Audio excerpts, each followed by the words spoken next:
Magandang gabi at magandang umaga mga ka-Jamjay at muli po kami nagbabalik.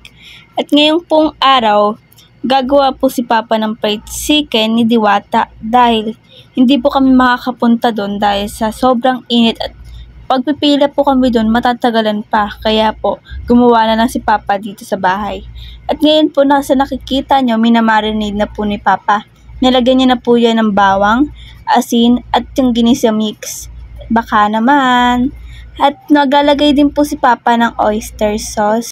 At maglalagay din po pala dyan si Papa ng kalamansi para po matanggal yung lansa ng manok. At malinis naman po yung kamay ni Papa yan kaya ayan na po yung ginamit na pangsara. At maglalagay na rin po tayo ng 2 itlog. At ayan na po lalagyan natin ng 1, 2, at ready na. I-mekos-mekos na lang natin para malagyan po yung ibang part ng mga manok. Kailangan po haluin yan ng maigi para po magkalasay yung pinakamismong manok. At yan po nilagyan na ni Papa ng harina. At ngayong araw, iba yung trip naming mag-ama. Dito po kasi kami nagluto ni Papa sa terrace dahil sa sobrang init po sa loob pag nagprito pa. At yung nakikita nyo, yan yung mga halaman at mini garden namin sa taas. At yan, puro kagawad ng kuryente. At yan po, maglalagay na po si Papa dyan ng harina at cornstarch para po maging crispy yung pinakamanok po natin. Mag-a-add po dyan si Papa ng asin at paminta para po magkaroon ng lasa yung pinaka-cold. At ayan na po, nalagay na po lahat at kailangan na po nating i-mekos-mekos yan. Puro mekos ng pinaka-word natin dito. At yan po, inopen na yung pinaka-induction para uminit na yung kawali. Kasi nakikita niya po mainit na at umuusok pa. At yung ginamit si Papa yung halaman ni Mama pang test kung mainit na yung mantika. Pag nakita to ni Mama magagalit yun. At yan i-coat na yung manok para mas lalong maging crispy at ilalagay na sa pinakamainit na mantika para mas lalong lumutong. Ayan. Nagka-curious po talaga ako kung ano yung lasa ng fried chicken ni Diwata. Kaya, ayan po, gumawa si Papa. At ayan po, itatry din po ni Jenna. Yan. Ilalagay niya. Medyo natatakot siya doon sa may mainit na baka daw tumalsik sa kanya. At iyan, iisa pa siya.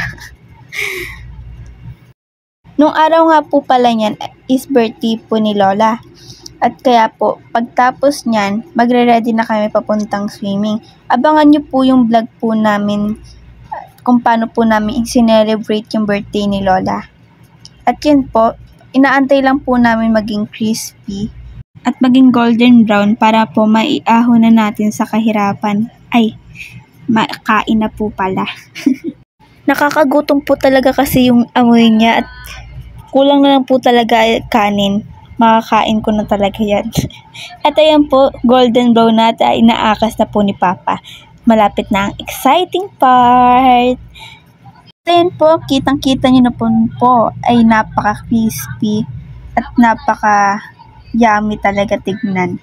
At yan po, si Papa po ang unang-unang magta-try.